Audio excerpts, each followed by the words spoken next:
نبی پاک صلی اللہ علیہ وآلہ وسلم جب معراج سے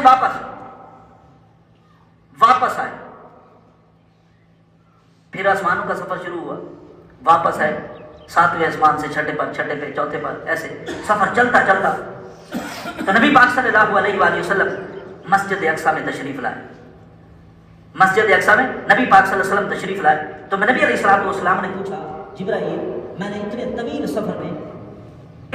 سفر میں ایک عجیب فرشتہ دیکھا ہے، یا رسول اللہ کون سا؟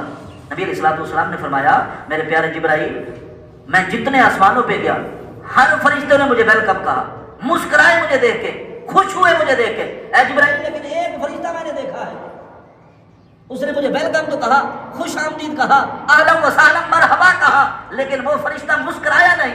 جبرائیل کو کون سا فرشتہ تھا؟ اس کے نہ مسکرانے کی وجہ کیا تھی؟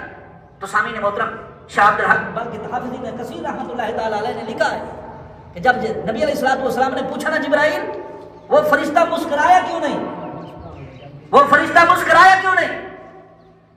تو جناب جبرائیل علیہ السلام نے فرمایا، یا رسول اللہ صلی اللہ علیہ وسلم اس فرشتے نے آپ کو اہلا و سہلا مرحبا کہا تھا، آپ کی آمد پہ خوش ضرور ہوا تھا، لیکن مسکرایا اس وجہ سے نہیں تھا، وہ جہنم کا دروغہ تھا، جہنم کا چوکیدار تھا۔ یا رسول اللہ صلی اللہ علیہ وسلم وہ جہنم کا چوکیدار فرشتہ تھا، اللہ نے جب سے اس فرشتے کو پیدا فرمایا ہے وہ جہنم کے خوف کی وجہ سے کبھی مسکرایا نہیں۔